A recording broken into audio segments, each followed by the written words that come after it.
Welcome to Neil Upton Oval as we are underway in round 9 of the Bond University QAFLW.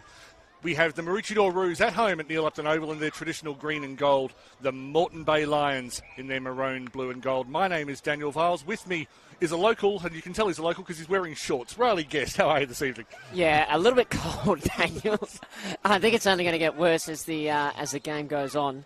But that's all right. I'm really looking forward to this game because it's going to be a hard-fought, entertaining game with both sides really keen to secure another victory for themselves this season. Moreton Bay, the perfect start. Inside forward 50 they go. The shot on goal is going to roll and roll and roll to the goal line, and it's going to be rushed over in the end by Hayley Edgar for the opening score in the game inside the first minute. And that was Charis Tarr with the shot from just outside 50 as Moreton Bay got the first clearance. Very calm play across the back from the Roos. Down in the dark corner. That will get very dark down there later on this evening. Taken at the second grab. Well, I must confess they don't have the lights on yet here, and the field is completely bathed in shadows. I'm not blaming you. It's all right, Riley. And the sun is almost down, looking back towards the hinterland. As Sophie Schultz clears it up the far wing.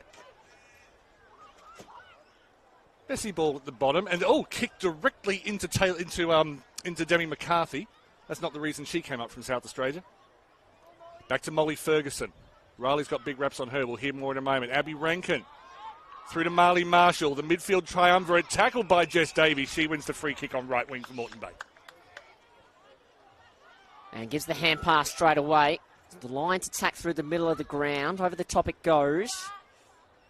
Might have been taken to ground without it. Good gather, nice and clean. Kaya Thompson with the ball now. It's turned over. Here go the Roos. Forward of centre. What a great kick. Good intercept mark by Bailey Woolett. You can tell she's a netballer with the way the hands were down on that mark, can't you? She just cut at the angles really nicely on that kick. Again, you can tell she was an ex-netballer, can't you?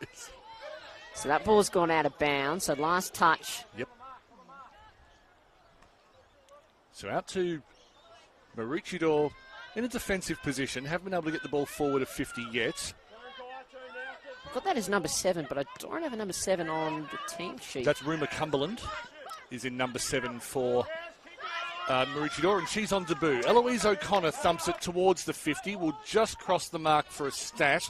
Being chased through by Audrey Upston in the number 13 jersey. More about her in a moment. Centering kick for Moreton Bay. Goes across Pearson Smith. Davey just needs to gather.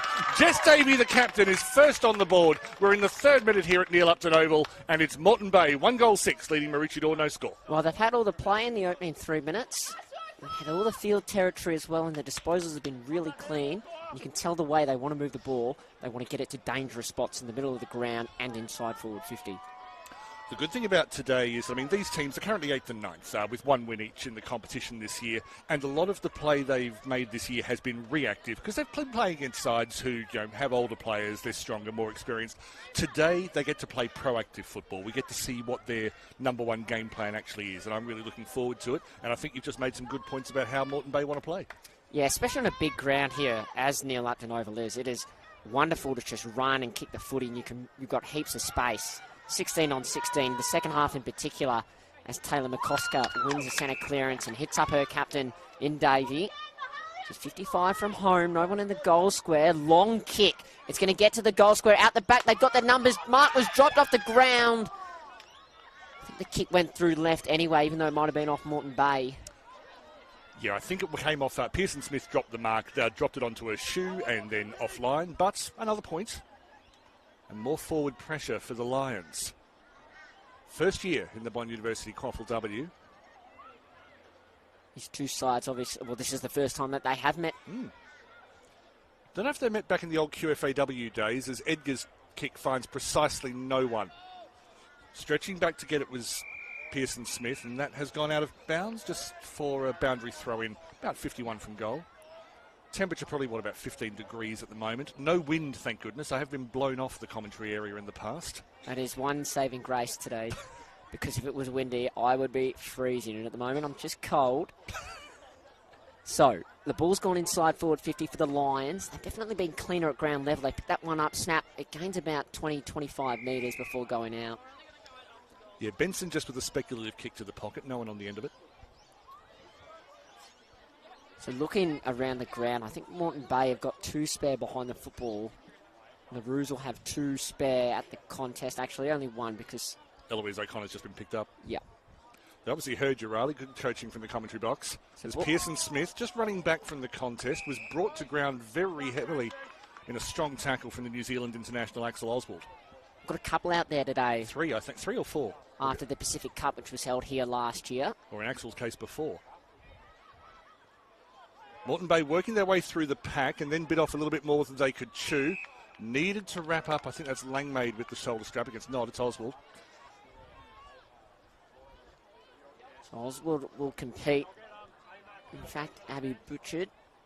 No real decisive possession for either side here, so we'll have a ball up exactly where the last one was. She's grown this year, Abby Bouchard. I've really liked her work in the ruck, probably more so than previous years. She's winning the head out this time. The Roos are forcing the ball out wide. Rankin's around it. Ferguson knocked off it. Little hat kick forward, out of bounds on the full. The Roos will get the ball. Gone 6 minutes here, Neil Upton Oval. The lights still are not on. Starting to get a bit worried. It is dark, even though you're using the yellow footy. So Edgar runs around. It's a little bit lower than she would have liked, I would have thought, Daniel. Agreed. That's a kick to space. Does well, Benson. It's swung to the hot spot. Dangerous for the Roos as the lights come on. You can see the immediate impact they have. Ferguson was over it. Oswald gave away, or wins a free kick for a high tackle. Yeah, I thought that slid up from Jess Davey, but Axel Oswald been very involved early. And I think it's noticeable the defence improved as soon as the lights came on. Good work from Solomon, Abby Solomon, who's come up from South Australia via the Northern Territory to the Bond University QAFLW. Talia Smith, Moreton Bay's best performed player so far this year, been getting through a mountain of work at halfback. Solomon and Davey nearly collided, but Davey, who's been using her soccer skills well in the first 10 minutes of this match, centering kick to a 2-on-2, ended up hitting the deck. Benson getting a few pushes and shoves from Schultz. Benson turns in 2 or 3 directions. Sophie Schultz, there's appeals from her teammates and coaches that she should have got paid a free kick. Not to be. We'll have a ball up 48 from goal. I'm just having a bit of a look. I reckon Molly Ferguson's been tagged here. I reckon she's got number 50 Imogen Fox-Chafer for company, but she got a great separation in the clearance. Back to Edgar, and then Edgar's kick up to the wing was intercepted by the Lions. There's pressure around the football. Well danced. Good smother. Pressure's high early in the game. Tackled. The Roos want a free kick. They're not getting it. And the ball's right near the boundary line. It goes out, so it'll be a lasso free kick. Last touch going to the Lions. Interesting passage of play. It was, and very good pick-up on Imogen Fox-Chafer on her senior debut today. I was given the hot tip before the game that she would in fact be tagging Molly Ferguson, and I was told not to say it, and you picked it up and you weren't told, so thanks for saving my blushes. Abby Tognazini, the Maroochydore captain, second year here after coming up from Victoria, and wins the free kick because she was quite clearly held back after semi-disposing. Touched in flight, got very close to Emerson Brady, who turns it over to Charis Tarr. Gets it back to Brady. The handballing infield working, just bounced away from Fox-Chafer, and then turned over well and kicked away by Vicade, who's one of the New Zealand internationals. Beautiful work at the back. Won the turnover on the left, just clean bowled Tarr. Again coming through on the left was Laura Irvin, who was responsible for that pick-up at left half-back before. Kicked away to centre half-back Moreton Bay on the charge. McCarthy would like to have that one again because she had 4 Moreton Bay Lions players in front of her and she just decided to kick it to them anyway. Davey tried to tap the ball on, but Schultz for the Roos, who's had a strong start, is forcing a draw here. Hand pass gets out, so they could go forward, the Roos. Kick ends up in the hands of McCarthy. What's her vision like this time? It's not great. Moreton Bay is set up well behind the football. The Roos players are playing from behind it as a forward. You can't really afford to do that.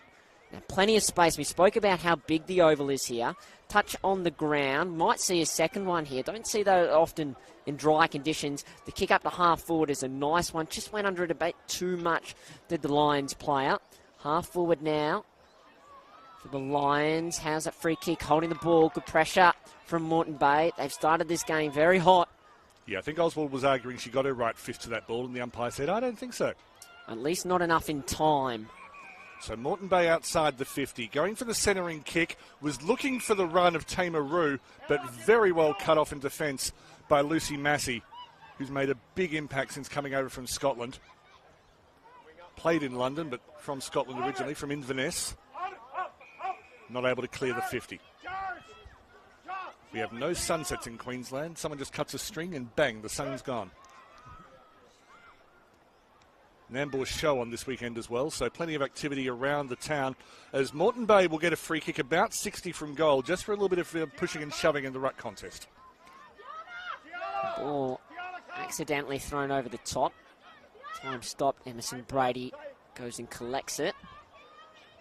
Fair bit of separation between some of the Moreton Bay forwards here and their defenders.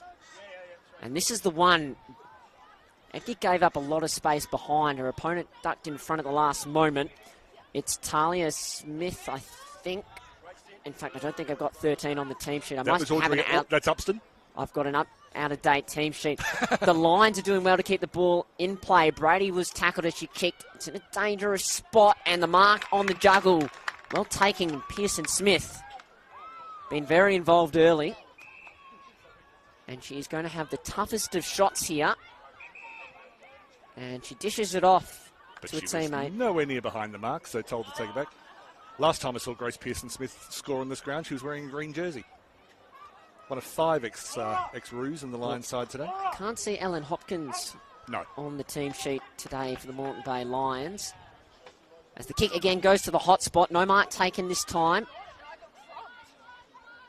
Moreton Bay definitely started the game the better of the two teams. Has a bounce as well. And then the kick, good vision, strong hands. So that goes into Woolitz, who's playing very high from centre half-back. Finds Brady. Apologies, that's Fox Chafer. Apologies, thank you. About the same height.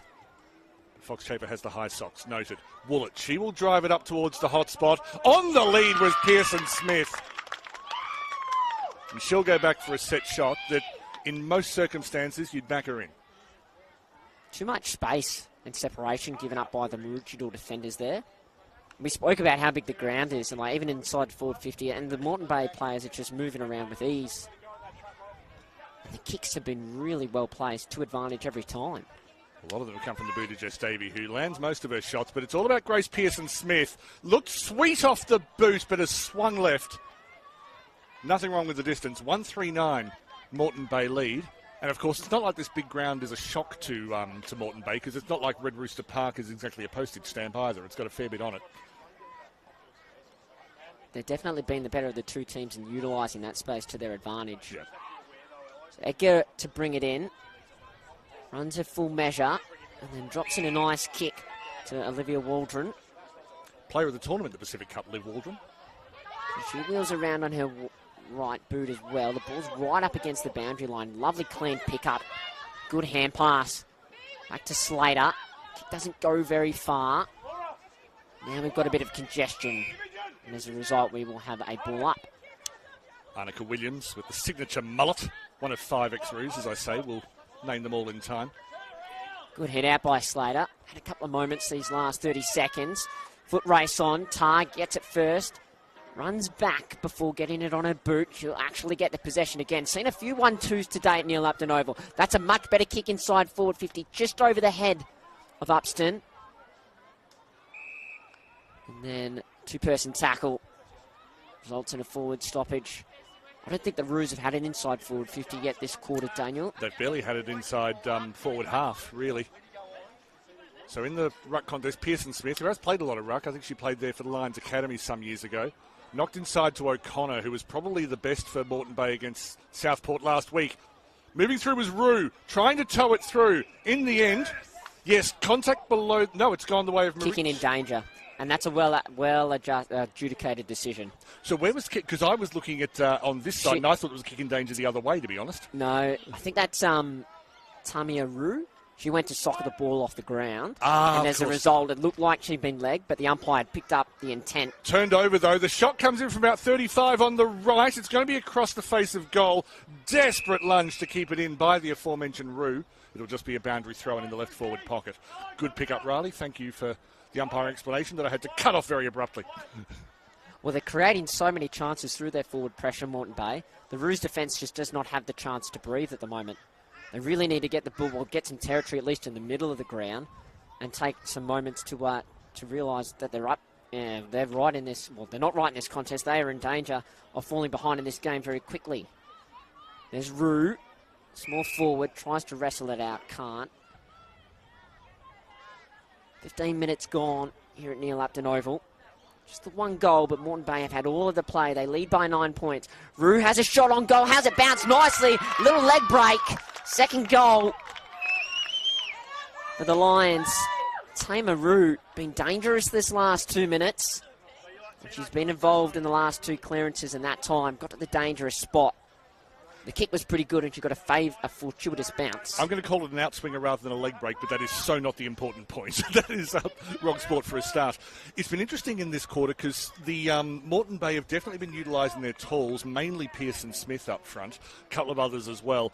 But just in the last couple of minutes, as fatigue set in, a few marks aren't being held, the play has come back down to ground level, and suddenly Tamer Roo saw the opportunity. And as you said, that was probably about the 3rd sniping effort she'd had, and turned up with a little bit of Pat Cummins magic.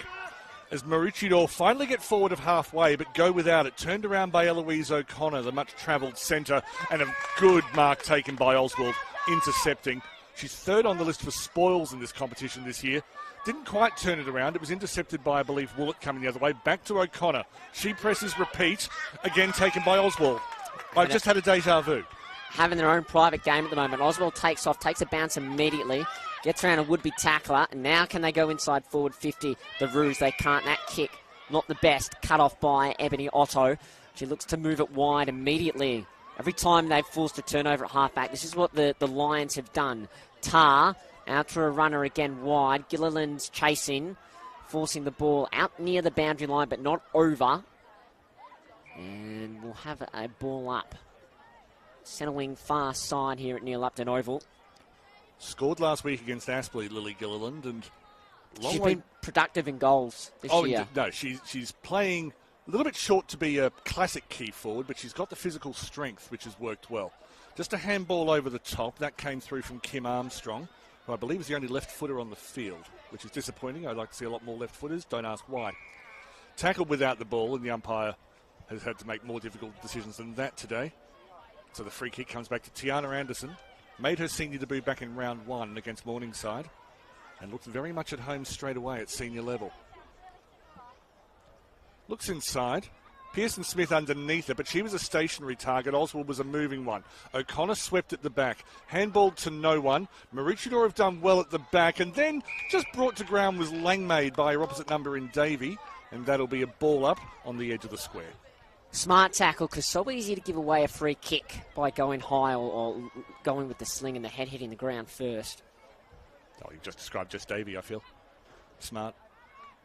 So clearance goes the way of the Roos, but it's a rushed hand pass forward, no intended target. Ferguson breaks it back from the stoppage nicely and kicks to space, setting her teammate a task. The Lions should get there first, but they can't gather cleanly. Good pressure, and that's going to be holding the ball on Abby Solomon. Free kick going the way of McCosker. She'll look inside. And there's a nice mark. Tar having a good start to this game. She'll look wide. Teammate on the chest. Otto. And it's going to be 50. Not entirely sure that the player on the mark was holding up her hands, and she's having a bit of an argue now, but I thought there was another player who possibly ran across. First quarter siren goes. This will be the last kick of the quarter, so the umpire usually in these circumstances gives the instructions not to pass it off or to run off the mark.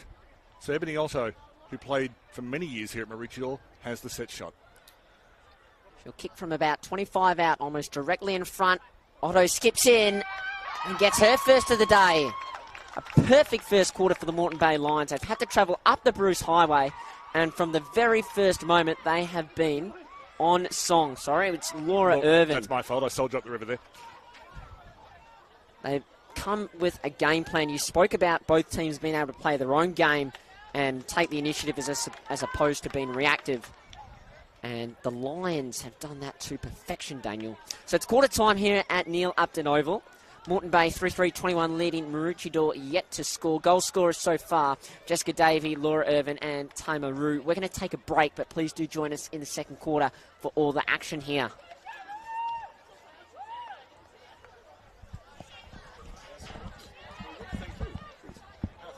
Did you know Bond students have been in every Olympics since '92? How do they do it? Bond is known for its prowess in the sporting domain. With incredible facilities throughout campus, it means you can easily transition from this to this. Sport is alive and well at Bond University.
Quarter time at Neil Upton Oval. The Moreton Bay Lions 3-3-21 are leading the Maroochydore Roos, yet to score. Jess Davey got the first goal for the Lions, and then a first QAFLW goal both to Tamaroo and then to Laura Irvin. My name's Daniel Viles. With me is Riley Guest. Riley, as you call the opening bits of the second quarter, some thoughts on the first quarter, and really it was all one-sided. Yeah, absolutely. Just Moreton Bay. I'd be really interested in the forward half territory percentage count that you sometimes see in AFL games, because I would say that probably about 90% of that quarter was played in Moreton Bay's half of the field. In fact, Maroochydore will be lucky to have had more than one inside 50 as we get underway. Great throw from the umpire, plenty of height on it. Barging forward, Maroochidore's captain, Tongnazini. But it's going to be the Lions coming away with the ball out to space. There's plenty of it here at Neil Upton Oval. The Lions will get there first. Umpire's going to call push in the back. Yeah, Tiana Anderson was, what's the word I'm after? Flattened. I think. So Anderson will kick in field. Easy decision for the umpire, who I'll get ask Riley to mention in a moment, because we haven't yet. Bradnam's Windows and Doors been supporting umpires. Talia Smith, yet another contested mark for her this year. Not her best kick, one she'd like again. Through to Brady. First ever goal scorer in this competition for the Moreton Bay Lions. Smith ties herself in a knot. Brady provides an option. Brady will thump it inside 50. The first one for this second quarter. Good front position from Oswald. And she'll turn it around from centre half back. Comes out towards this western side, off the outside of the boot, through the hands of Benson. Dodged the bullet, gives them another opportunity. Tongnazini picked it up, gave it through to Molly Ferguson. She put it into the centre of the field, and that will then be cleared by Marley Marshall. Doesn't go very far. In fact, Moreton Bay's precious so immense that they get the ball back.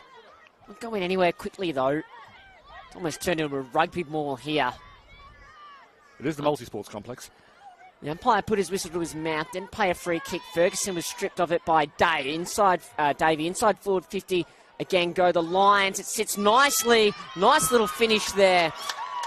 Audrey Upston, number 13, getting on the board.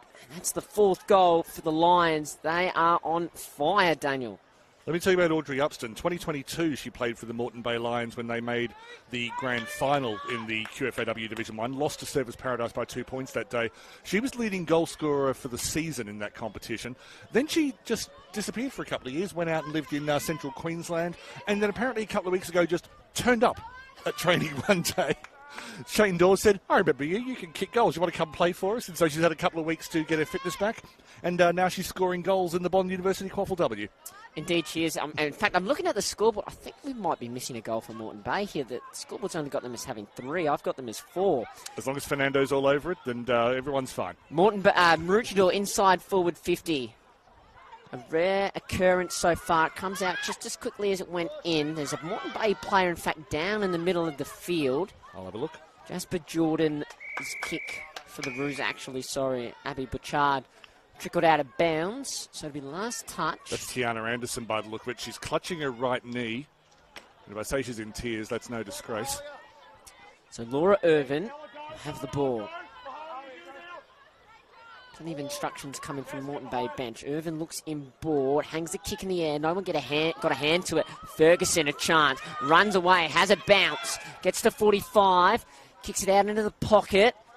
It sits nicely for the Roos. Fortuitous bounce out the back. Goal-saving tackle maybe. It goes to the line. Shot on goal. It's through. Jordan. Well, out of almost nothing, Molly Ferguson has inspired the first goal of the game for the Roos. And well finished by Jasper Jordan. And even if it hadn't the distance, Gilliland was there to soccer it through.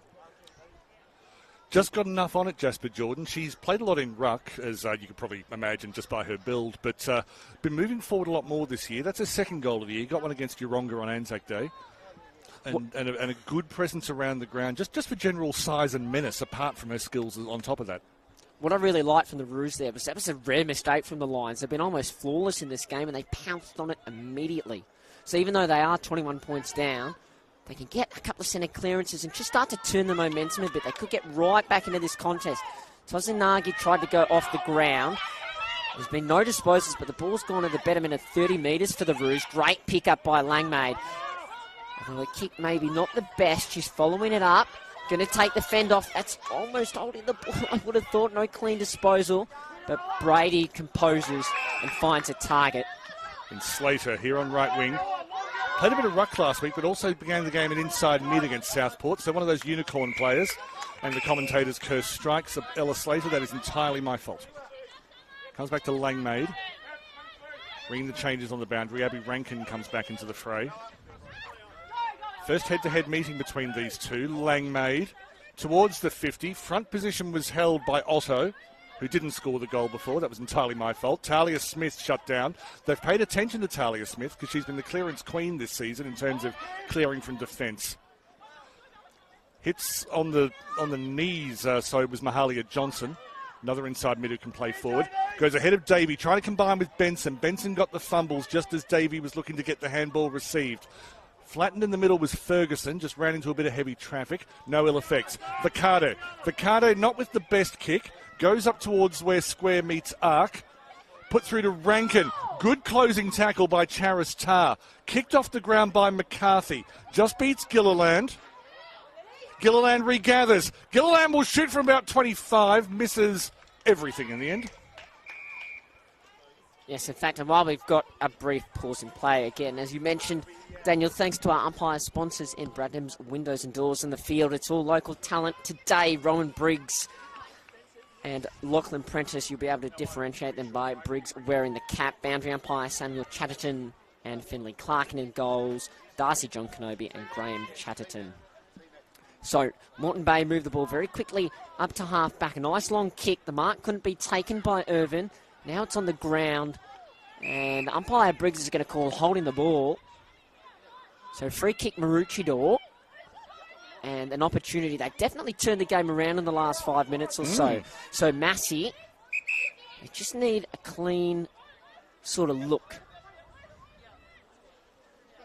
They get a mark in a dangerous spot. Massey's kicks high, goes to about 40 metres out. No mark taken, so ball at ground level. Rushed kick out of defence. Good spoil by the Roos, keeps it inside. Rankins around this ball, taps it to herself and then gathers it. Nice kick up accurately to a hot spot. Oh, mark dropped. Chance at ground level. Well done. Two in a row. Jordan from the exact same spot. And this game's changing very quickly, Daniel. You were saying that they wanted a good, clean look at it. They barely needed it. Again, the good work through the middle. I think it was Ferguson who set up the last one. Just forgotten who the midfielder was here who got the driving kick forward. Rankin. Thank you very much. Abby Rankin, who last year as a 16-year-old was setting the competition on fire. I think she was second in the comp for inside 50s at one point. She was incredible. Gave up sailing. She had a scholarship to do sailing to get into the Olympics and so decided to give that up to concentrate on football. And the evidence so far today is she's made a very good choice. And despite the fact that most of the scoring is occurring to our left, there's no wind. There's almost no wind here. Just knocked forward again from the centre ball up. Turned over to McCosker, who then tried to play for a free kick, but it clearly wasn't. We're just going to have another ball up to the right of where we had the initial one. Well, it's interesting. In the QAFL, Mount Gravatt could not score to left of screen all day, basically. So obviously they had one magnetic pole and these two teams have the other. I did Year 10 science. Vicade, tackle in the middle of the field. And we're going to have another ball up. Riley, you can see if you can move it. I can't shift it. What I noticed in the first quarter, especially once they had the ball in their forward half, is Moreton Bay setting up spares behind the football. That is not happening this quarter at the moment, even though the Roos are getting on top around the contest, or at least starting to break even. Maybe structurally the Lions have just decided to change things a little bit. Is it simply they're responding to the conditions at the moment, and once they get on top again, then they'll start playing the spares, do you think? You're almost considering the game's probably turned to go back to having a spare now as they go forward here, winning the clearance. Something they've not done for a couple of minutes. But a good tackle. That is not a disposal. So holding the ball. The Roos are definitely lifting. It's Oswald. She'll kind of stab one out wide to a teammate. I reckon the Jew's starting to have an effect. She's knocked it forward about 30 metres before it's well picked up on by a Lions player. No chance of seeing who that is. It is hard with the yellow numbers and the white lights dancing one way, then the other. Hand pass got out. They fumbled at the crucial moment, the Roos. So I think territory is starting to become really important in this game, Daniel. You picked up on the dew, which of course well, sort of forgot about in the cold. You're concerned about other things, but you're absolutely right. There will be some moisture on the surface. And not much wind to knock it away, to wipe it away, sorry.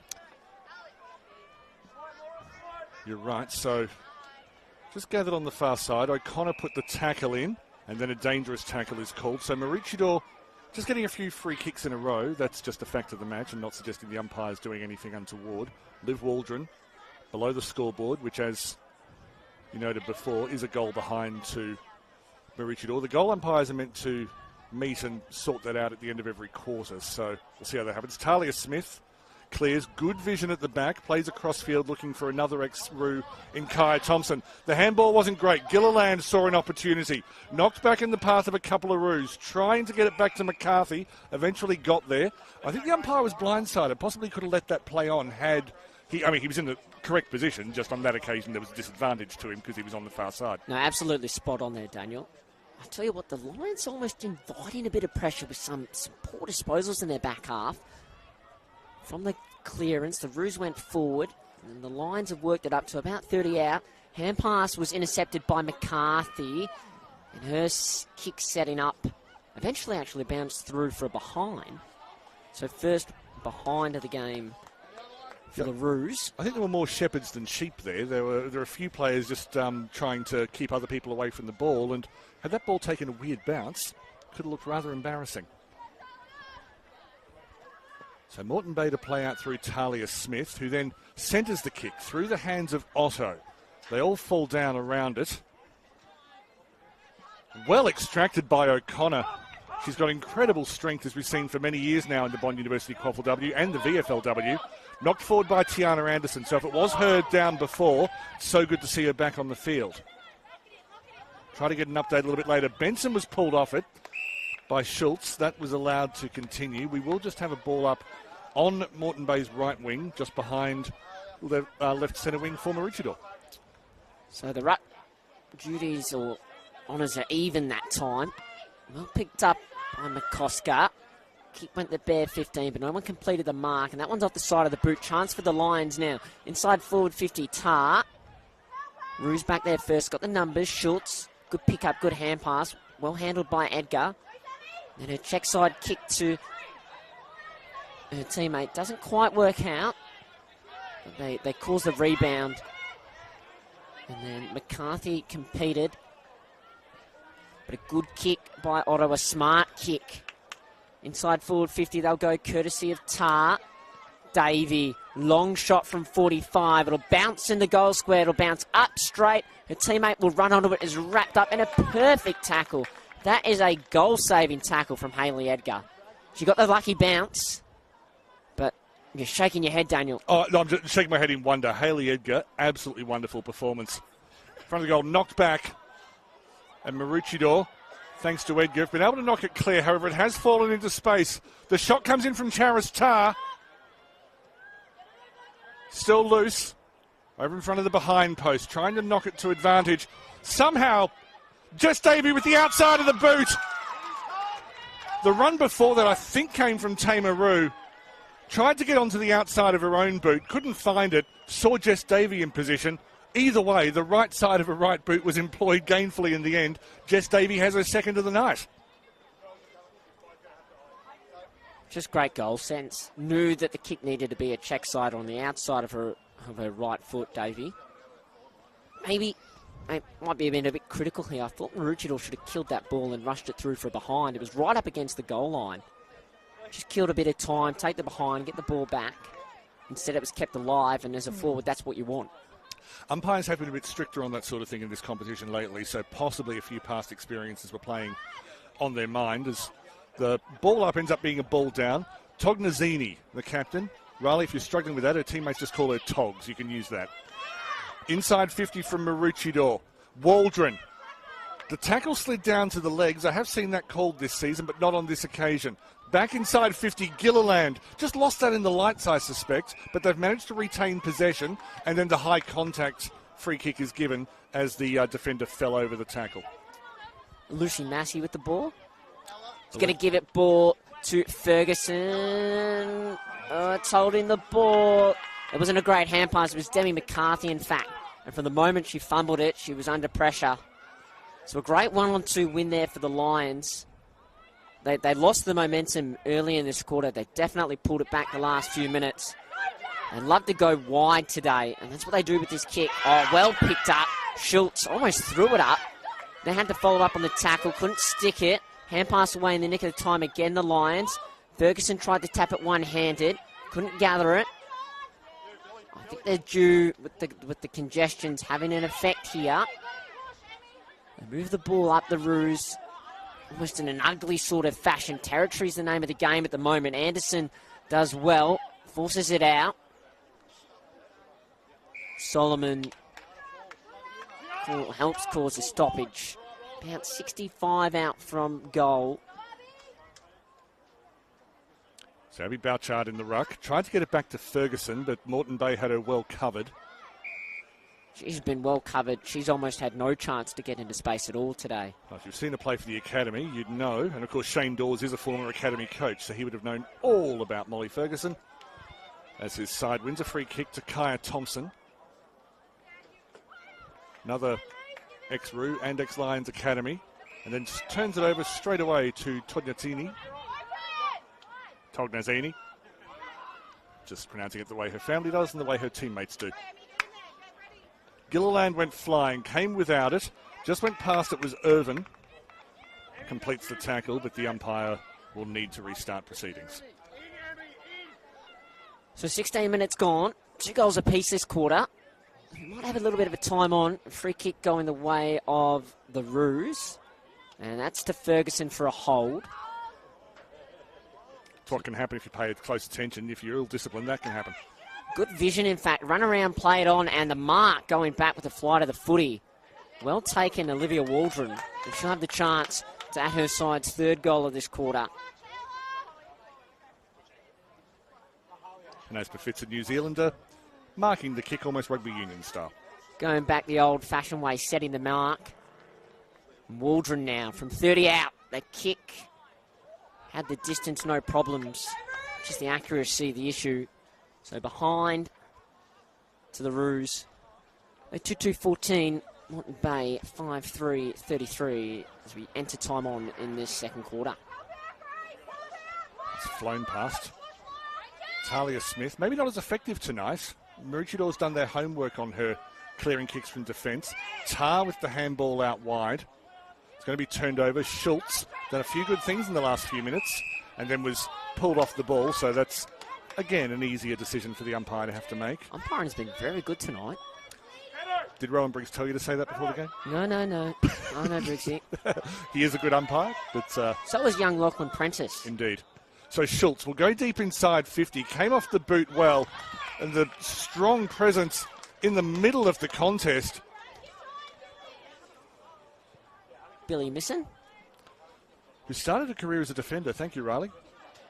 I must have confessed, I couldn't see her. I thought it was a Moreton Bay player sitting perfectly under the ball. I'm glad you said that. That's what I saw.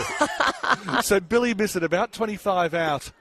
Enjoying life in the forwards. Sweet. Is it swinging too far to the left? Swung after it past the post. Billy Misson on the board. And that is, in her 17th game, her first goal in the Bond University QAFLW. I know we just said it. We were both kind of blinded by all the players on the field. It was just someone sitting under the ball. Normally when you see that, it's a defender and they know that they've got the space. Mm-hmm. For that to be a forward, I don't think Moreton Bay's coach, Shane Dawes, would be very happy with that. That's almost defending 101 in terms of locating and then impacting at the contest. You can't allow an uncontested mark from such a high inside forward 50 kick. Well, there's 2 mistakes you can make there. One is to have 2 players go up for the mark. The other is no one. On that occasion, they made error number 2. Well, they actually almost had no one there to go for the mark as well. Oh, kick off the ground. Umpire Prentice happy to let it go away. So Maroochydore had the ball at the top of the 50. Nice pick up and hand pass, but it was to no one. Ferguson went and got it herself. Hand pass forward. She's going to get it again, but she's wrapped up straight away. She's probably not had a lot of touches, but she's been impactful, and part of the reason why Maroochydore have gotten back into this game. Every time she's around the footy, something happens. I'll add to that in a moment, but keep going. And she's helping lay to person tackle there. So another stoppage. They've definitely evened up the territory battle this quarter. In terms of the match overall, absolutely. They've certainly won this quarter. And I'll tell you what, Bergson just shoved a target at the ground at that contest. Frustration, methinks. Pumped forward by Rankin. A swinging kick. Hits the deck behind the contest. Gilliland gets separation. Tried to hook it back and kicked it about as well as I would in that situation. Now, what I was going to say before about Ferguson was that every time a player is tagged, it will usually create an opportunity somewhere else. The other thing that Ferguson's done well, which if I can pay way too big a praise is something someone like Lockie Neal does, is when you're being tagged, you change the way you play. It's like, okay, I've got to be more combative today. I can't be as creative. I have to give it off to someone else to be creative. So ball tossed into Maroochidore's forward line. There might be time enough for them if they could be clean. It's Moreton Bay coming away with the footy. Another touch on the ground. We've seen that a few times today as opposed to bouncing. You know that there's a due factor here at the Oval. Well done by Langmaid. Kick up to Massey. Keeps the ball in front of her. And the gather is good. Taken down, good technically strong tackle because it's so easy to slip up and give away a free kick. Brady's impressed me this year. Another one who I think is only 16, 17 at most. There's a lot about her both in attack and defence. Ferguson brought to ground straight away, but the passing movement from Moreton Bay is, dare I say it, almost Southport-like. They learned a bit from the shellacking they received last week. Although they had their moments, the siren will beat everyone. Half-time in a very entertaining match. That was a 5-goal quarter here at Neil Upton Oval. Moreton Bay 5-3-33 lead Maroochydore 3-2-20. You're watching round 9 of the Bond University QAFLW here on the official AFLQ YouTube channel. This game is going so quickly. I know. And this is the thing is that, okay, this is 8th versus 9th, but you put them against each other. There's nothing wrong with the quality of football. It's just that when they come up against some of the sides. Inside this building is a simulated hospital ward, a high-tech biomechanics lab, a commercial kitchen, and a whole virtual home. Let's explore the new Bond Institute of Health and Sport in just 61 seconds. This is the 12-bed simulation hospital ward. From day one, Bond students gain hands-on experience in allied and exercise science. This is the Work Play Lab, which gives students the opportunity to provide occupational therapy for our youngest, while the Activities of Daily Living Lab simulates a full home environment, giving students the chance to practice mobility work with our wisest. From sprinting to golf swings, this track can track it. Using pressure sensors and high-speed cameras, it can analyze anything from age-related conditions to elite sports training. Wow. The Kitchen Lab has solar-powered sustainable cooking stations, giving postgrad nutrition and dietetic students access to commercial-grade equipment. Thank you. Why don't you come and check out the Bond Institute of Health and Sport for yourself?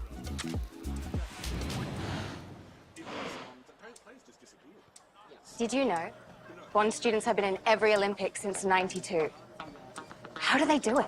I've got 61 seconds to race you through the life of a student in the Bond Elite Sport program. Strap in. Bond is known for its prowess in the sporting domain, supporting student athletes like Mia. Student athletes have access to flexible study loads, adjusted academic requirements, and tutoring. The top tier of student athletes even receive funding to assist with their travel and competition costs. Bond also runs 4 high-performance sporting programs that field competitive teams. There's netball, rugby, AFL, and swimming. With incredible facilities throughout campus, it means you can easily transition from this to this. Whether it's producing world-class athletes or offering scholarships to high-achieving students every single year, sport is alive and well at Bond University.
local grand finals, so like Dicky was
that, and I didn't write down the halftime score, which was... Now, they still haven't updated this. What's supposed to happen in this competition? Like any game, you do the old cross flags or clock. So, Actually, you know what? Yeah, it's listed as 20 to 27 as well. so maybe that goal maybe Irvin's goal didn't count for whatever reason. So, But it definitely had the distance.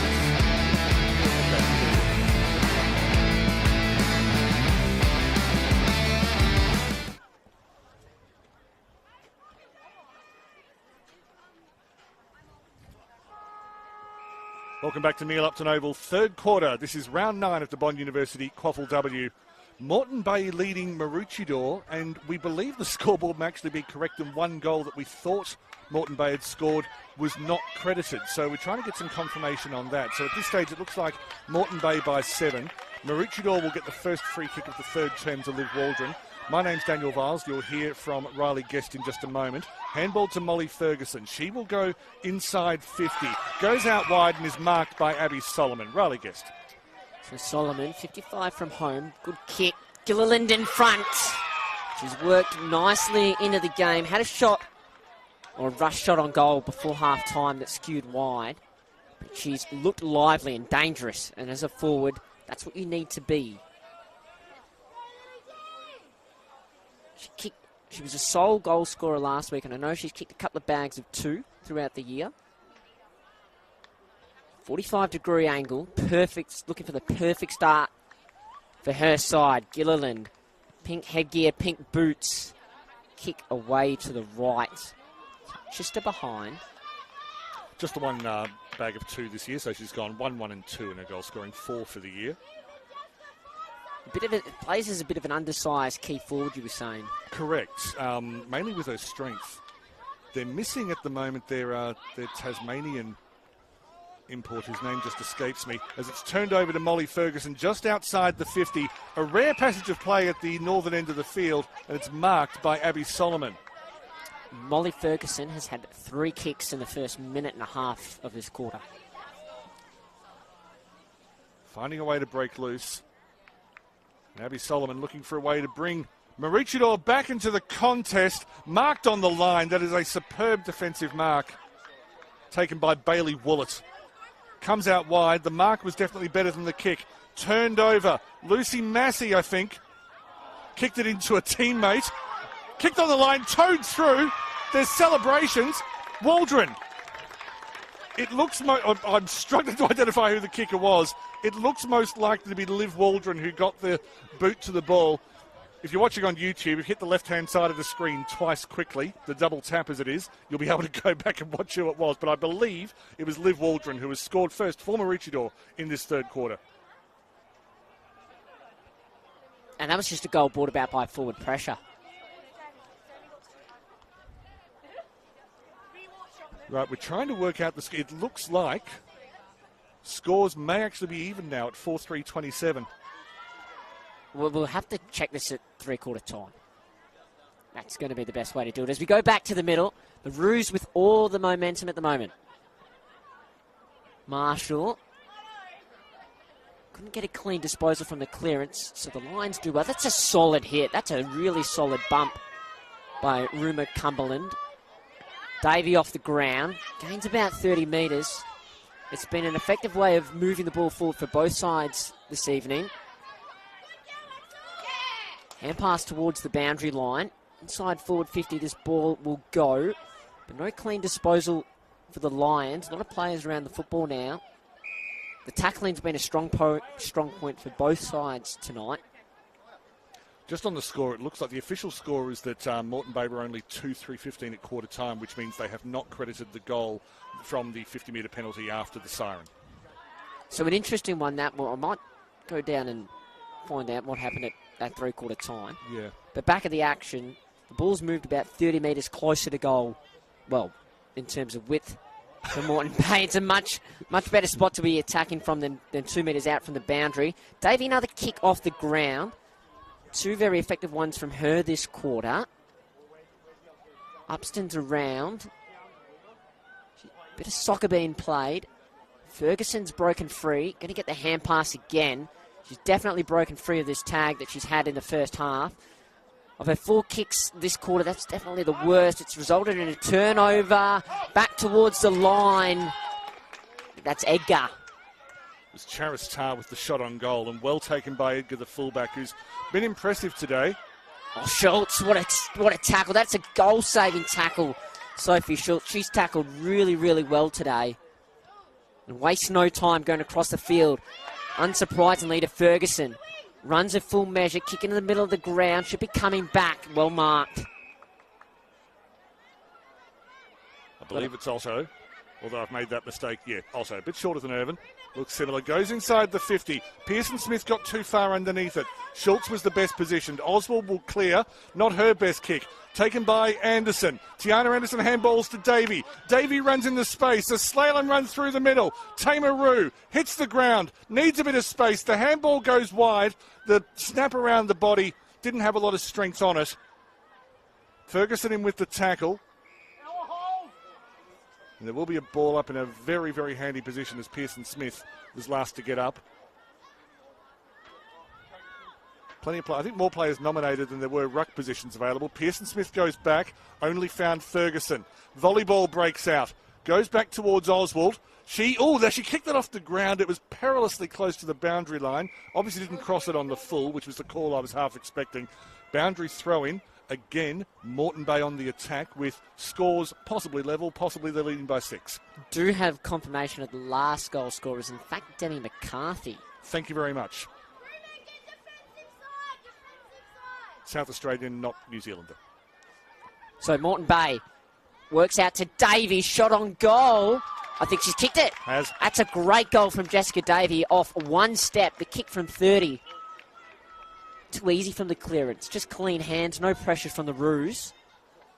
And the perfect start for the visitors. Sorry, if you take your own. Perfect response. Yeah, I think you're right, yes. Yeah, it's been a bit back and forth. It's been really interesting in terms of, territory this game. Yes. It's been real distinct passages or momentum swings for either side. We've seen Maroochydore the first 3 minutes, and then since then, Moreton Bay. Which suggests to me that these are teams that run on confidence. When they're feeling good, it lifts their performance naturally. That is the first hat-trick for Jess Davey in the Bond University QAFLW. Was brilliant for Aspley last year, racked up all the stats, and of course she's been incredible for Moreton Bay in Division 1 for the past 200 years. But this is their first hat-trick at this level. And there we see a 5-6-5 infringement against Moreton Bay. Unsure of where some of their midfielders were supposed to be. They got their changeover wrong, so that can happen, and it's only the warning at this stage. So that initial centre clearance is a draw. They go again. Clean pick up. Davies around. Oh, strong tackle. That should be holding the ball. It is. That's missing. On Eloise O'Connor as well. It's a very strong player to bring to ground. Missing through the middle of the park. Plays route 1. Good work at the back of the contest from Bailey Woollett. Woollett comes left. Just through the hands of Anderson. O'Connor looking to make up for her earlier error and does so with strength and style. Beautiful mark taken by Benson just outside the 50. Maybe even 60 from goal.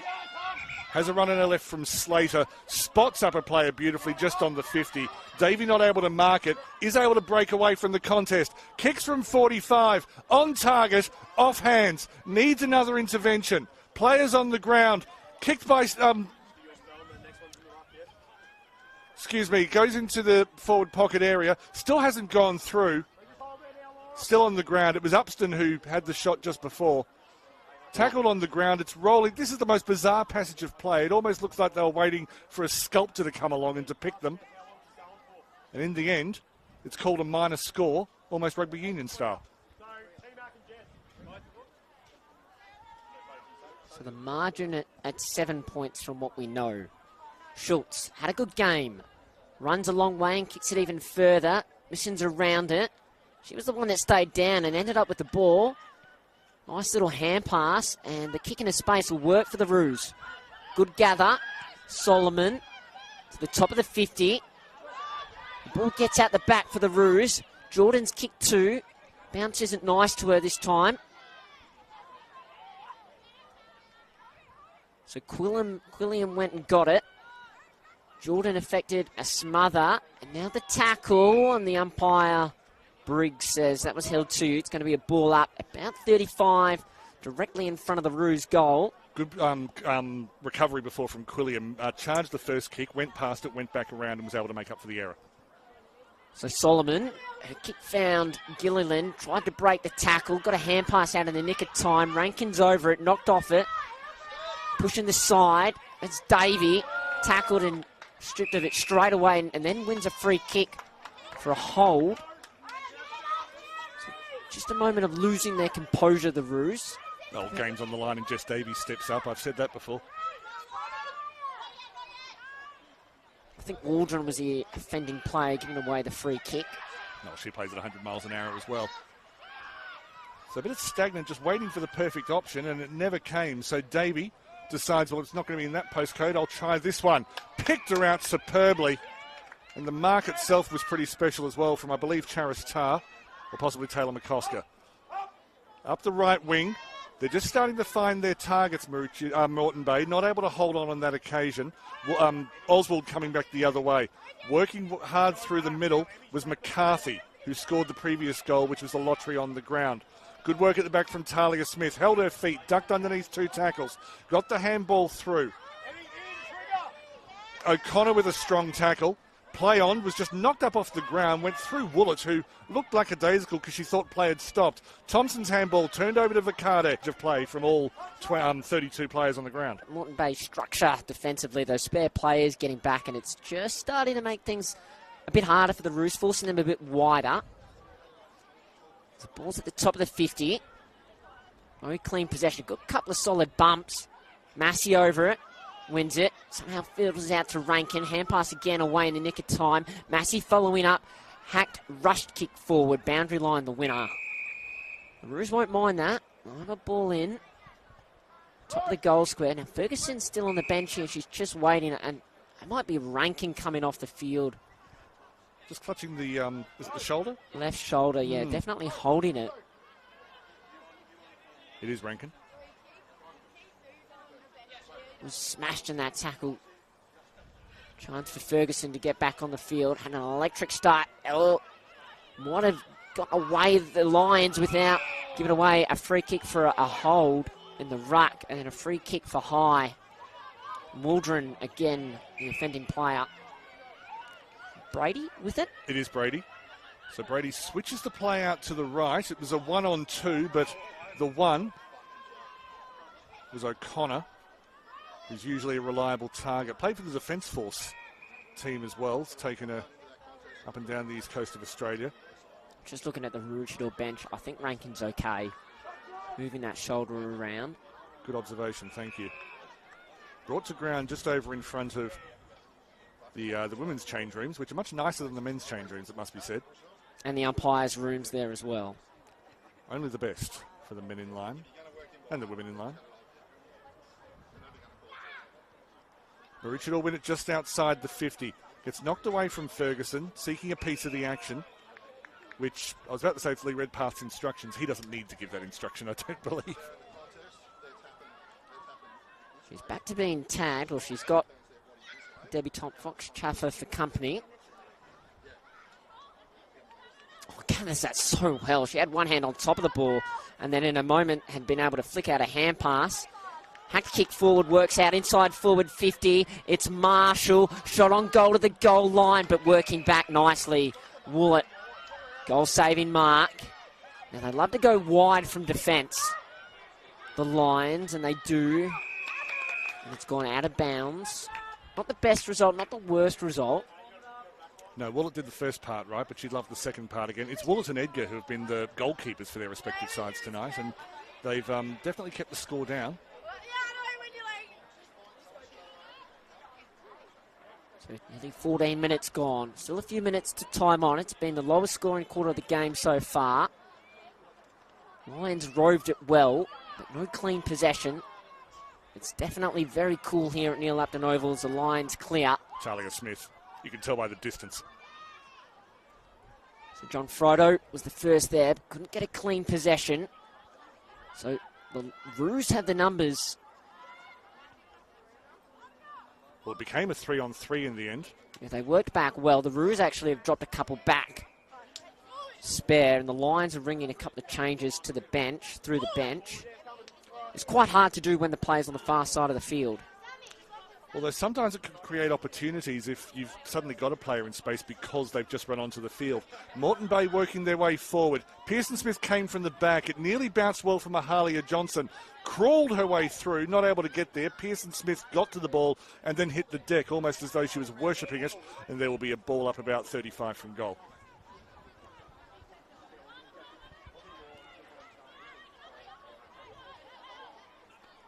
Moreton Bay, they've got the lead. Good, I think it might have been Rankin in the mark, but Schultz got it forward, turned it over straight away. Strong tackle from Tonyazini, calls for it to be paid. It wasn't. Langmaid just hoofs it forward. Talia Smith sweeping back, as is Arnica Williams.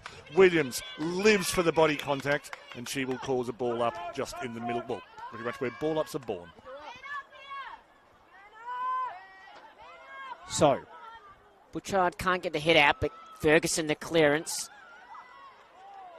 Cumberland might not have got it clean as hand pass away, but Togs did to a teammate who put a fend on. They're not really gaining territory here at the moment, the Roos. Ferguson another touch, but it's not very effective. Now they finally get the ball forward of where it started from the stoppage by about 2 metres before we're going to be having another ball up. What I liked about that play, though, you're right that Maroochydore weren't going forward, but the off-ball running to make sure they were presenting their teammates with an option was constant. It was wonderful to watch. So we go again, hand pass forward, chance for Ferguson. Needed it to sit up. She got a sort of hand pass away, almost an illegal flick. That time's a clean hand pass. And she gets it to missing. Kicked the goal in the second quarter. Nice kick up the half forward. It's in a dangerous spot. McCarthy, sole goal for the Roos this term. All might have been a push in the back. Umpire Briggs in the perfect spot to call it. The Caps working well to blind or block the harsh lights here at New Lupton Oval.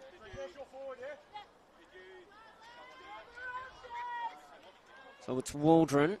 Had a busy third term. She waits for a lead. Instead elects to put the kick to space in the pocket. And the Lions read it well. And the kick's in the path of Anderson. Doesn't take the mark. It's a ground play on. Blind kick up to the wing. Nice gather by Oswald. Fumbled by Massey. Has to go again. Unsurprisingly there for another handball receive is Ferguson. And a lovely kick. She has really come into the game in this third term. Jordan, who was trying to milk the 50.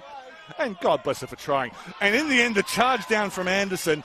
She almost looked a little bit annoyed with the way now.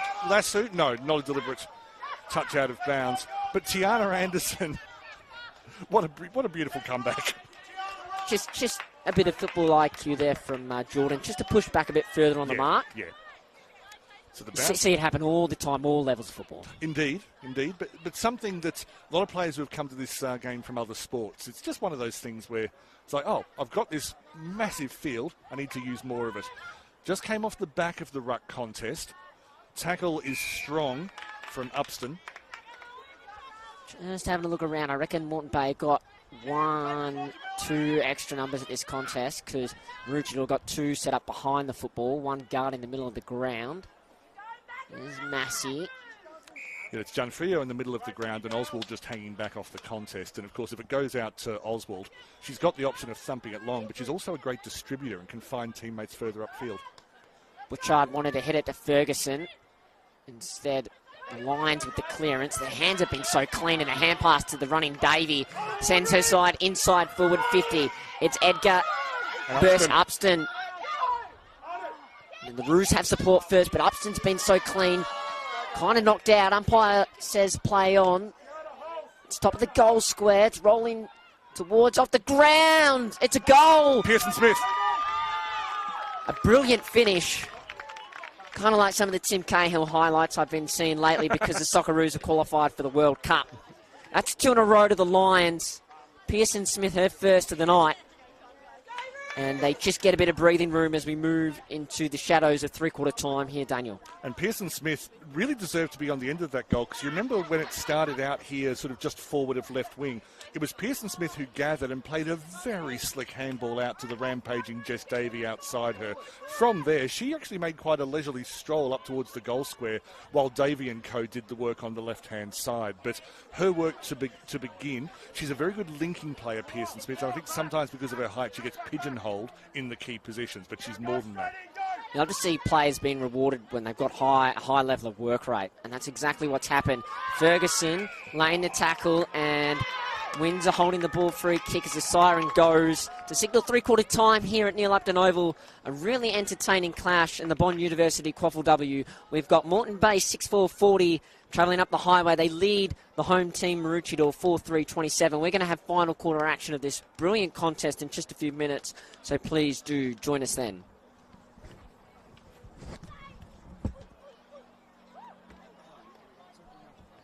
Thank you. That'll be good.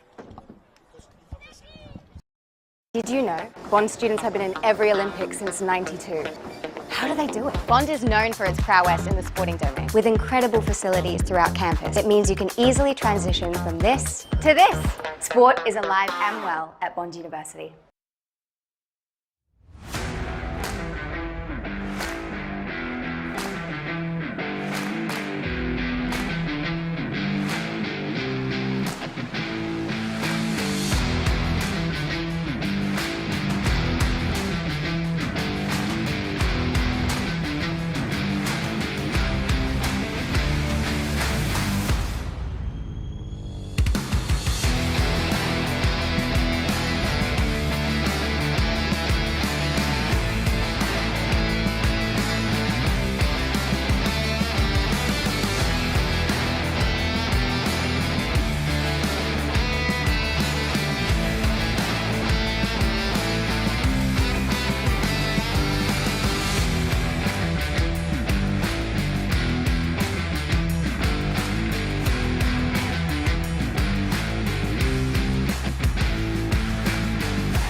1 quarter remaining. Our man Riley Guest has just been out on the field to check with the umpires what the actual score is. He'll be back on mic in a moment.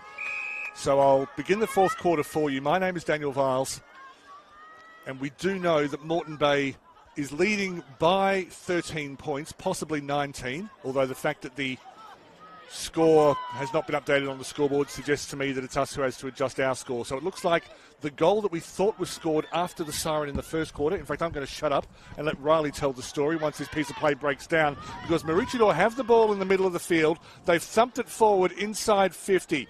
Well cleaned up. That was by O'Connor and Smith just behind the play, but turned over again. Maroochydore up towards Gilliland. She's about 40 from goal. Plenty of pressure on the ground from Kaya Thompson.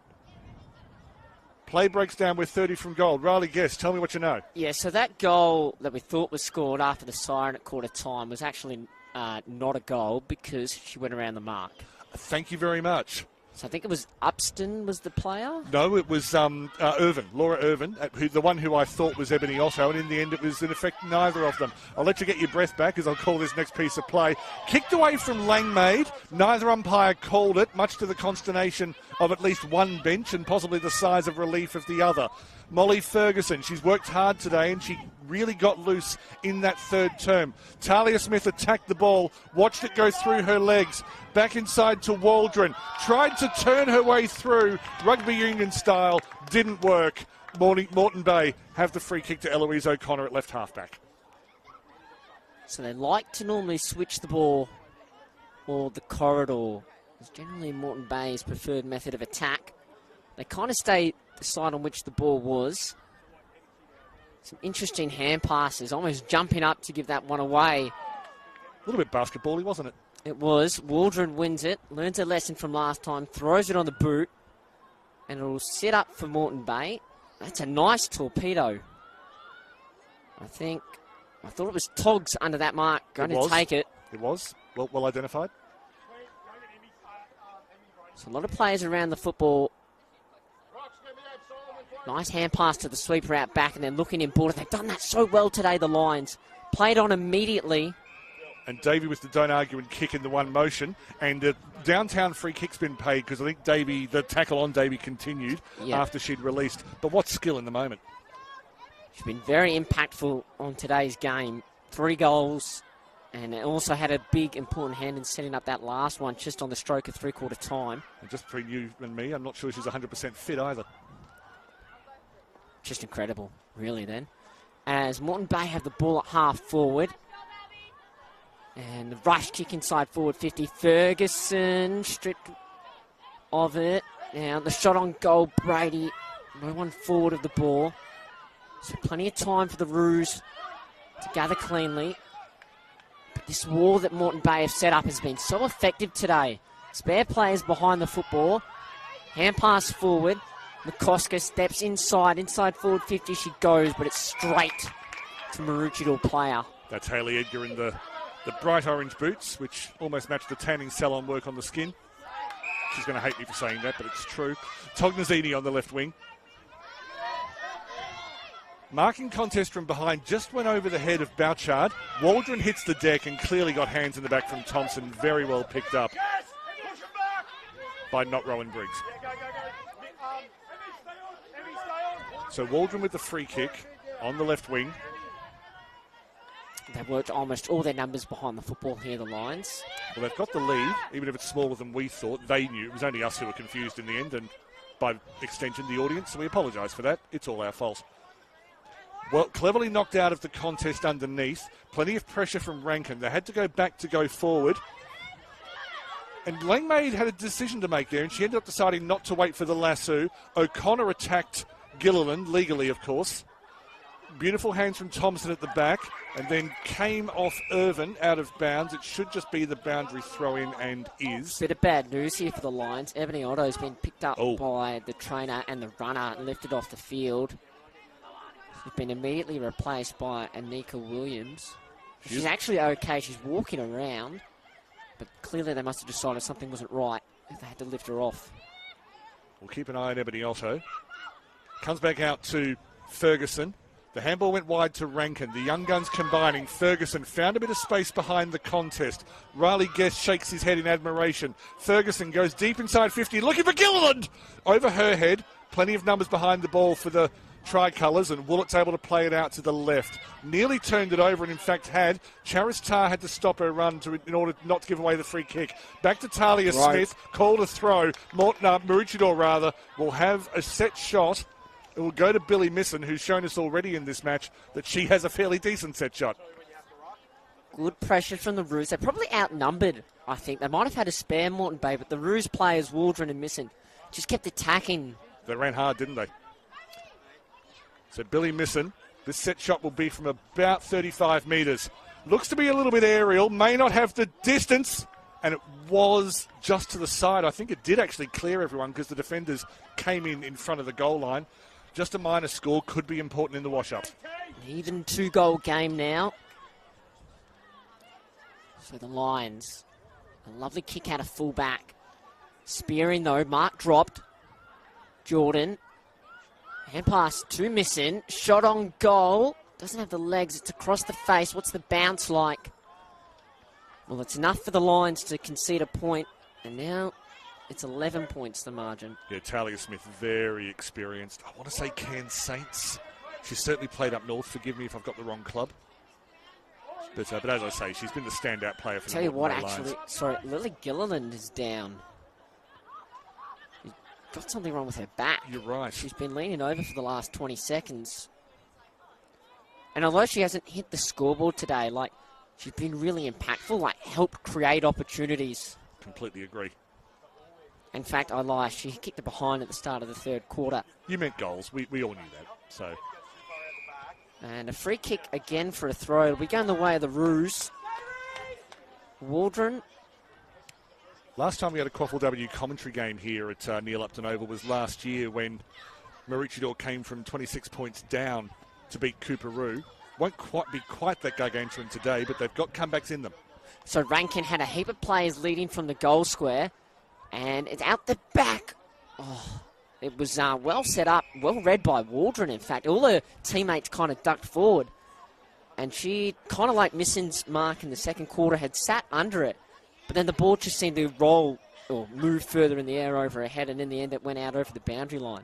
Again, there's no wind, so that was, in some ways, if your kicking technique is perfect, that's what's supposed to happen with a football. It's just so often it doesn't.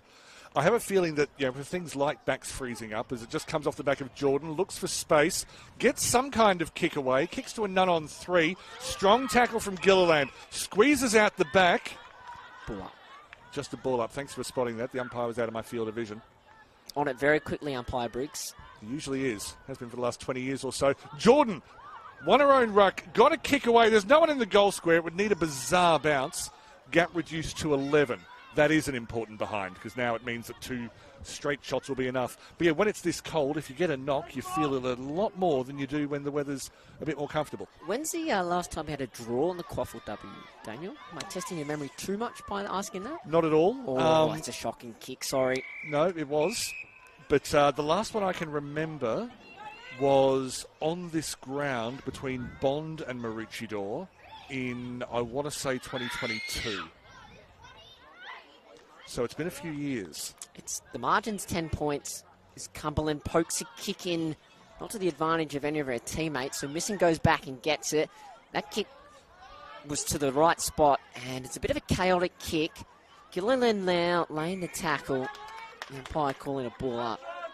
It's 10 points and a lot to unfold, but the way this game's gone, there's every chance it could be a draw. Jordan, the head out. Rove nicely, Rankin.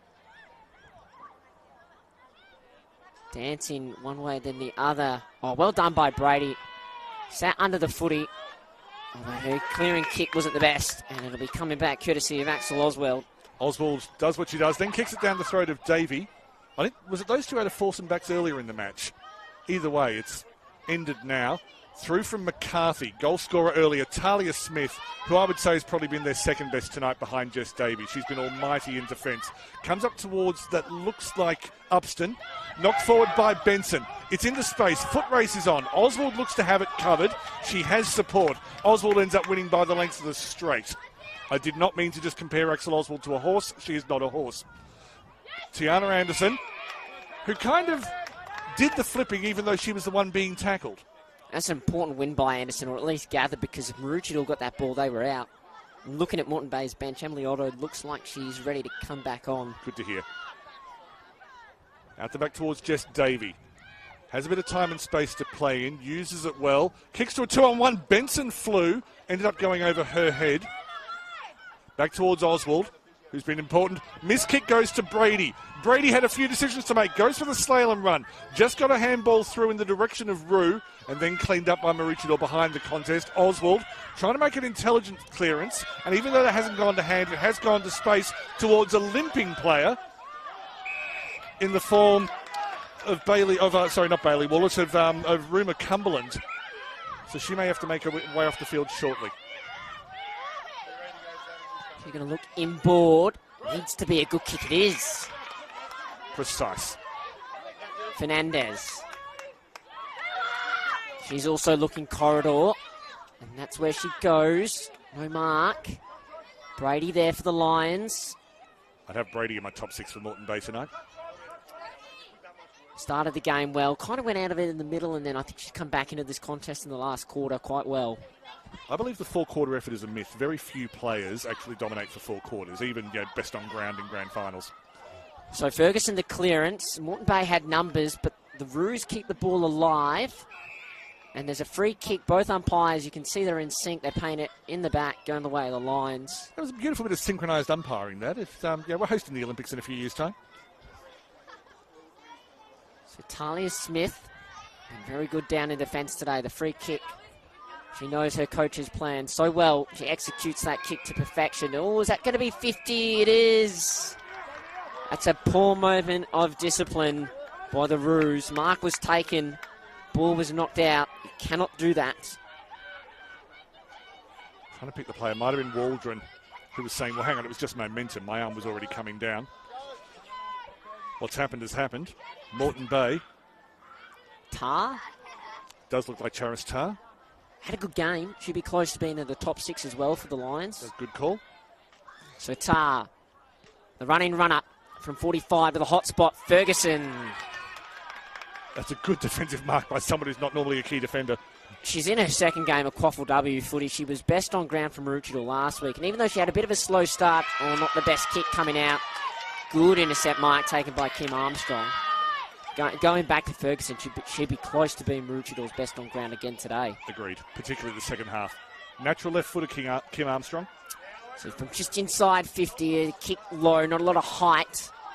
Roos had front position, dropped what they should have taken. Edgar had a good game down in full back, as had Schultz. And there's Ferguson. Bit of a rushed kick. Tar. That's McCosker taking that just outside the 50. So McCosker will spread it. Moreton Bay where they want to be. A goal is the ultimate aim, but even just territory will be good enough. Flick the ball out towards Irvin. Coughed up. The numbers counting for Maroochydore. They're able to bring it away from halfback. Just gone back into the corridor. Not sure if it's the right time to do it, but it's worked all right. Coming back the other way from defence was Woolett, able to cover the ball. And just make sure she used their body position. Appeals for holding the ball, and there was just a barest hint that she dragged that back into the contest. The sprinklers have come on. Uh-oh. Up at the left end of the ground, the sprinklers have turned on. Well, they haven't been able to use them for 3 weeks. I was talking to the groundsman Wednesday, Thursday morning. They have not been able to use them for 3 weeks. I think last night was the first night that they could come on. And I mean, it's not the lights going out at Waverley. No, it's the sprinklers coming on at Maroochydore. Greg Champion, you can write a song about this if you want to. So it does add a bit of levity. The coaches are seizing the opportunity to make changes while they can and run a few players on and off the field. Well, technical question. Yep. Does this count as time off? Okay. That's a very good point, because it's not specifically covered by the law, which is for goals and goals behinds and injuries. However, surely this would qualify as a major stoppage. And I just realised I said the word surely, which is not something that gets you very, very far in a court of law. Well, the field's not in a safe state of play. Correct. But this is not the interruption we expected tonight. So just to go through the goal scorers quickly while we've got a chance. For Maroochydore, their 4 have come, half of them to Jasper Jordan, 1 each to Billy Misson and Demi McCarthy. For Moreton Bay, there's 6 goals, 3 to Jess Davey, 1 each to Tamar Rue, Audrey Upston and Grace Pearson-Smith. And you'll be able to see the sprinklers on Riley's social media pages in about 20 minutes' time. Although you're a young person, so you can probably multitask and get that up during the game. I would never hope. Interesting while we have this long break in play. Now it's a significant break in play. Just around the grounds, probably the completed matches first before everyone at home. So Southport 75-point victors today over Wilston Grange. UQ comfortably home against Yeronga. Aspley were in front against Cooperoo early on in the game, but they turned it around in the second half, the Blues did, and they went away by 20 points. And then significant result. Now probably the other significant, the big one, even though it's 5 minutes out of date, is Morningside, having travelled down the highway to play against Bond University, currently leads 6-4-40 to 4-3-27, 14 and a half minutes into the final quarter. That would be huge. And I realise that Riley's just spoiled everything for you. But, of course, these games are all available on the channel you're watching us on now, the official AFLQ YouTube channel. They'll be there as long as YouTube lasts.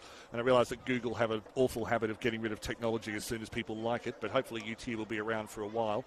But yeah, if you've got a boring work meeting this week, just put on the official AFLQ channell. You can see every game from this year in both the Bond University QAFLW and the TPIL Lawyers QAFL. And even if you do know the results, you don't know how it happened. You don't know who the stars were. Just coming up as well, July the 5th, which is getting closer and closer. Tasmania versus Queensland at North Latrobe Oval in the northwest of Tasmania. It's a beautiful ground out there, just a typical old-school country footy ground. I'm sure the Queensland players will love representing their states down there. The squads have been named. You can see those on the AFL Queensland website, which is play.afl/Queensland, as the players on the field are just getting into their lines and making sure that they can just stay focused on the game. Of course, if the game has to be abandoned at this point, then the current score will stand. But I don't think we're reaching that point. It's just a case of whether someone can reach the computer. But yes, Queensland versus Tasmania in a few weeks' time. The men haven't won in the last couple of years. The women haven't lost for Queensland. I wonder whether they'll be making any long-sleeve jerseys for that game. Northwest Tasmania in July. I couldn't imagine it being the warmest place in the world to be playing a game of footy, or a couple of games of footy. Which I think might be why the Tasmanians put it there. They thought, right, the women haven't won a game against Queensland yet. We're going to freeze them out. Now, interesting, I suppose. We've got the umpire, senior of the umpires, coming to the bench here, talking to some of the Maroochydore staff. And it won't be seen on the camera, but I think the runner from Moreton Bay has actually tried to kick the sprinklers down. And we've got one of the Maroochydore players doing it as well. I've seen the goal umpires retreated to the top of the 50. Now, if this was a men's game, women players have been patronised for a lot of their life, and I make a concerted effort never to do this. If this was a men's game, the joke I'd make is let's bring the Auskick posts out and just put them about 20 metres in. Well, I thought it was funny. I'm a dad, though. It's interesting. It's not the first time I've seen this happen. In fact, Townsville has River Waystone, which has hosted an AFL game a couple of years ago, pre-COVID. Yes. And I'm led to believe that if it wasn't the first night that they played night games at the ground, it was within the first year. This exact same situation happened. The old sprinklers came on at night. Because it happens in field hockey all the time, because often they're computerised. And so if the time is simply set...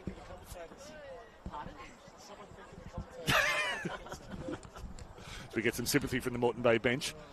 Who knows how long but umpire Rowan, I think the reason he's speaking to Maroochydore is not necessarily... mainly just to find out, what can be done. This could be the most bizarre end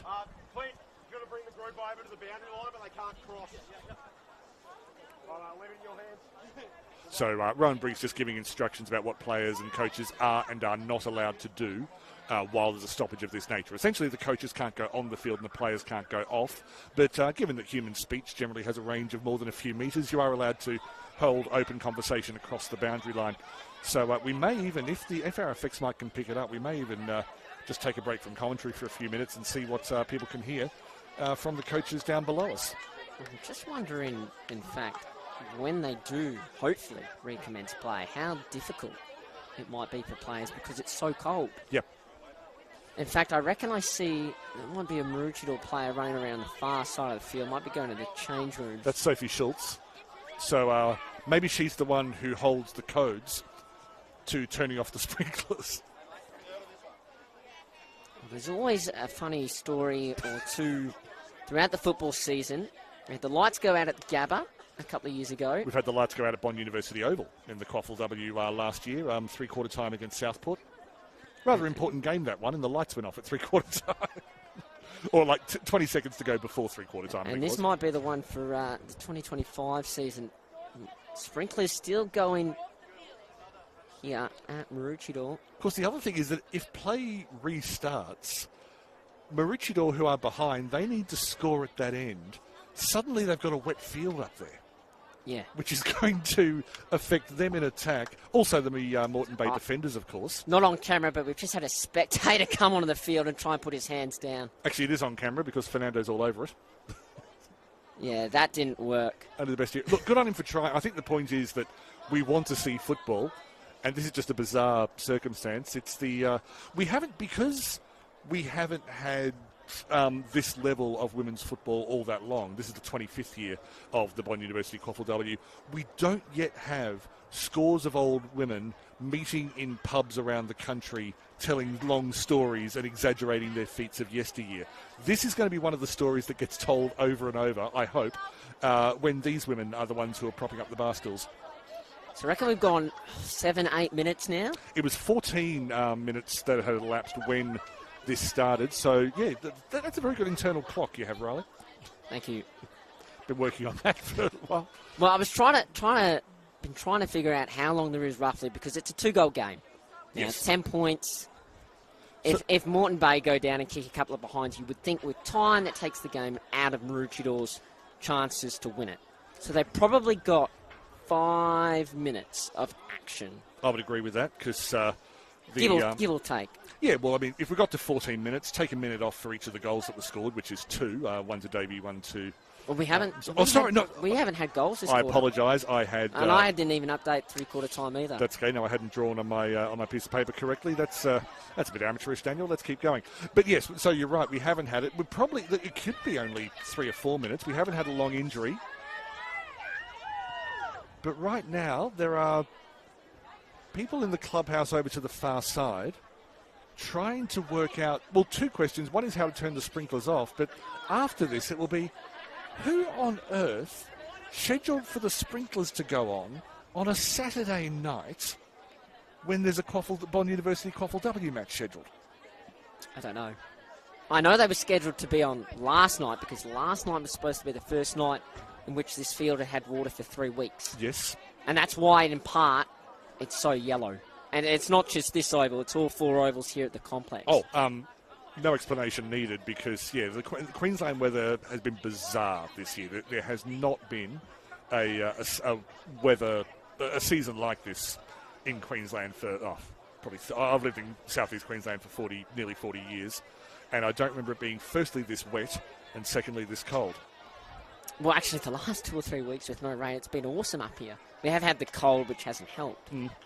But you probably get those bell-shaped curve days, though, where it's really cold at either end of the day, but actually quite warm, sort of between 10 and 2.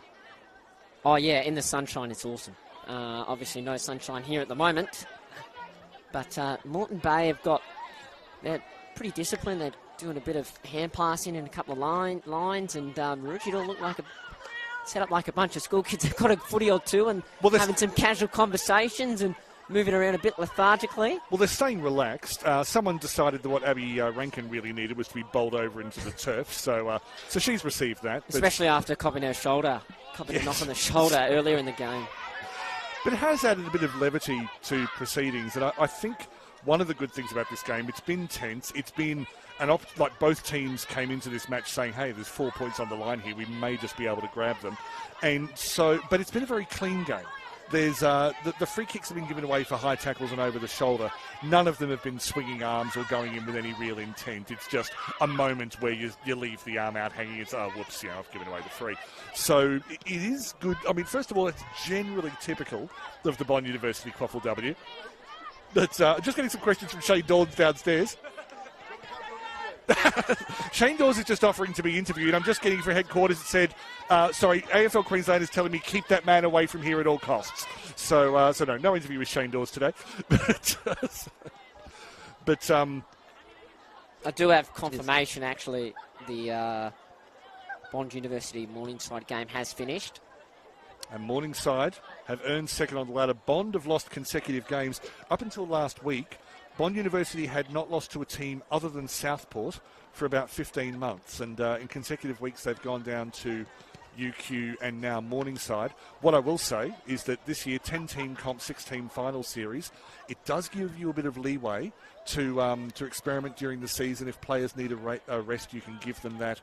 And final series, if you don't have home advantage in the finals, it's not quite the same disadvantage as it is at, say, AFL level, where you miss out on having 40,000 people cheering for you.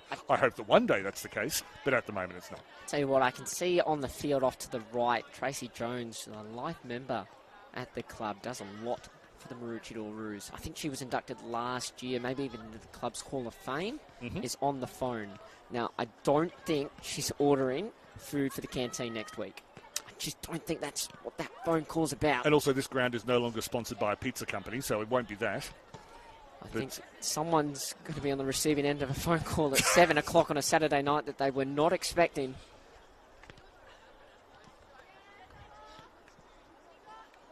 It's just bizarre. Both sides are now in a couple of lanes doing some kicking. Actually, when we talk about the ladder, so both Southport and Morningside are now 3 victories clear. Yeah. In 1 and 2. And they don't play each other until round 16. So 10 teams in the comp this year. A full double round robin would be 18 rounds.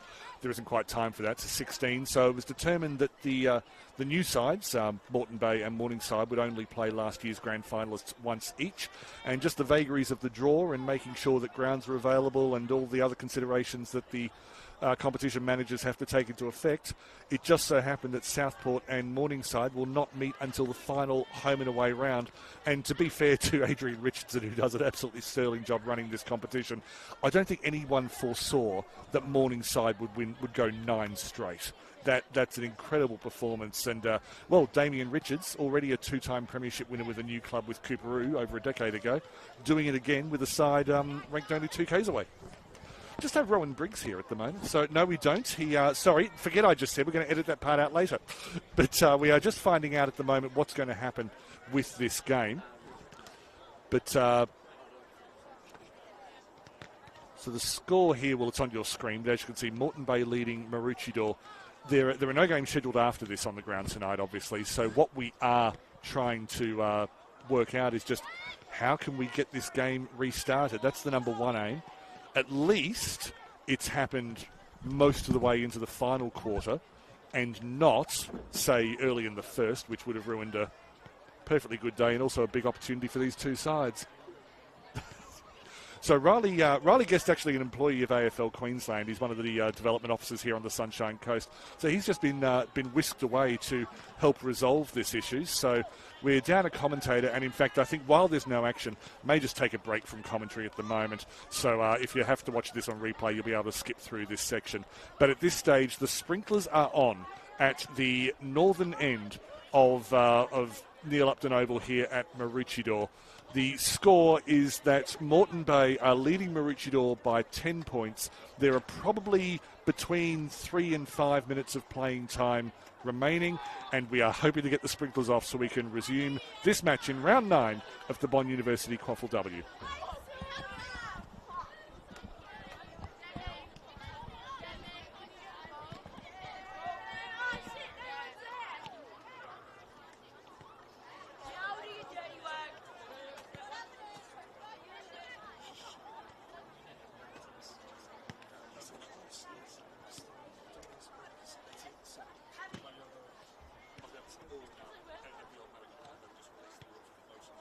Sounds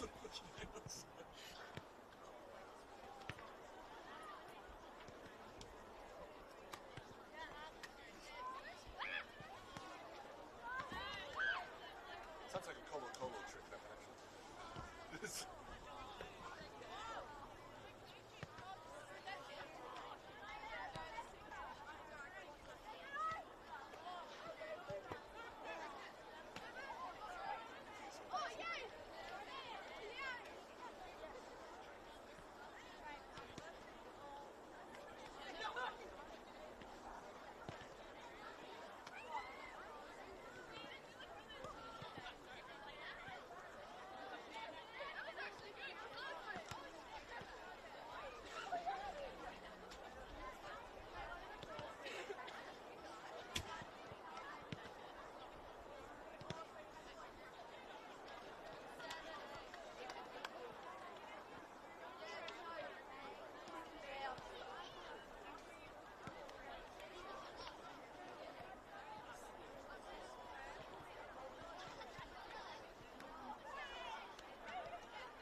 Welcome back to Neil Upton Oval, and the cheers you can hear is that the umpires, in conjunction with the competition manager, have decided that further play is not possible here at Neil Upton Oval.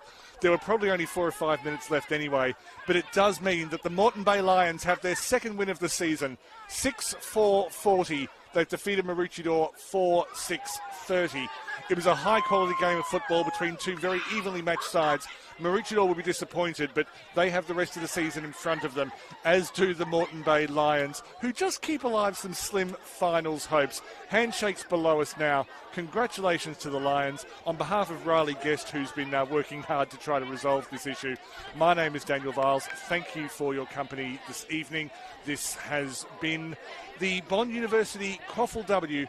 Join us again next week, Saturday afternoon at Base Architecture Meadows for University of Queensland versus Wilston Grange. I look forward to your company then.